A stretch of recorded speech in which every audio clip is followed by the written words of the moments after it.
When defined by the dictionary as a bundle of firm, stiff twigs or fibers bound together to a handle for the primary purpose of sweeping, the common broom no longer sounds quite so ordinary. In fact, for some, like Rob and Janet Swiger, the broom is anything but ordinary, especially given its history, function, and more importantly, what it takes to make. Something the Schweigers know firsthand as professional broom makers.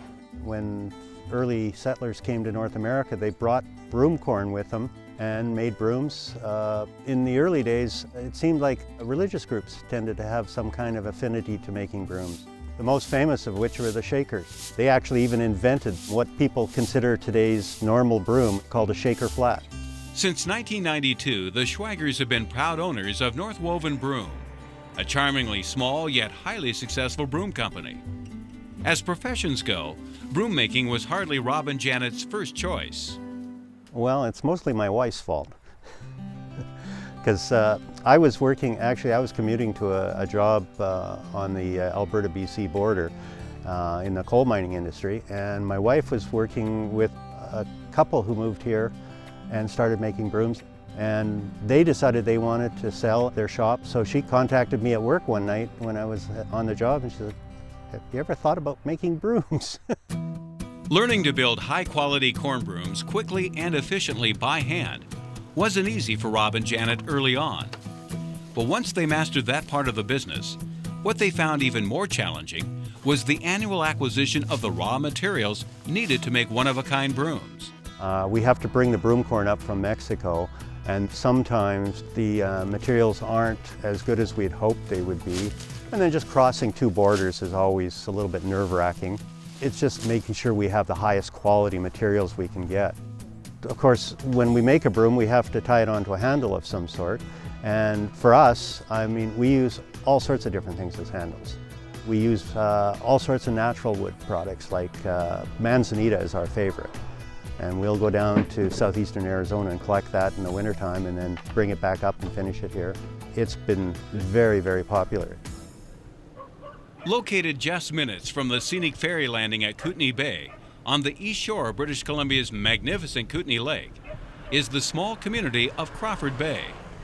It's the home of North Woven Broom, as well as a handful of businesses featuring skilled artisans at work, which, along with the lake, help make Crawford Bay an attractive place to visit. And that's what makes, I think, Crawford Bay such an interesting place, is that there are so many places where you can go and see somebody actually doing their craft, and like being able to see it in the process. This area is quite well known to European tourists, and so we get a lot of German, a lot of Dutch, a lot of Swiss, a lot of English people coming.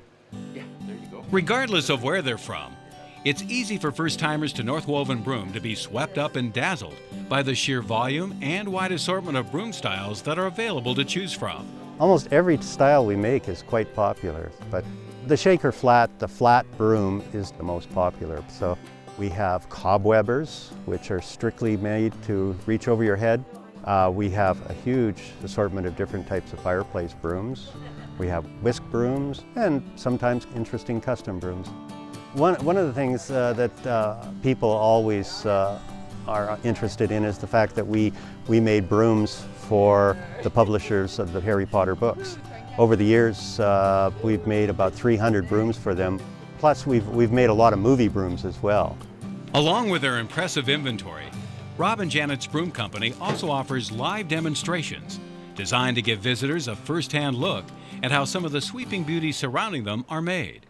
In this case, it's the popular wooden dowel shaker flat broom that takes center stage. At this electric winder, I use wire on the inside. So what I'm going to do is add the inside layer. Just going to pound it a little bit to shape it. And that's the end of the inside layer. So in doing the outside layer, I transfer to the cord. Now in this case, I'm using the soaked broom corn. It's the same quality brush, but just better quality stems. This is about the last time that you'll ever see that inside layer. It's going to be tucked away for good.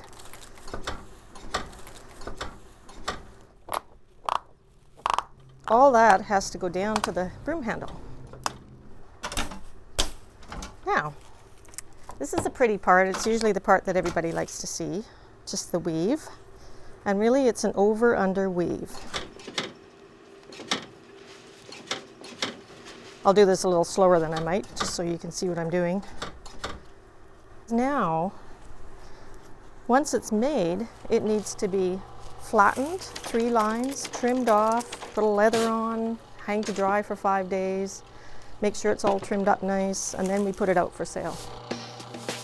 With Janet's show and tell complete and another handcrafted sweeper now ready for sale, it's safe to say anyone who enters North Woven Broom is bound to exit with a greater appreciation for a simple tool we often take for granted.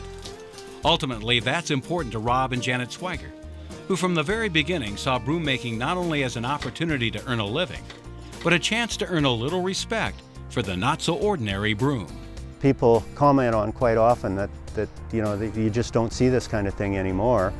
And it does feel good that we are doing something that allows people to see how things were created in the past.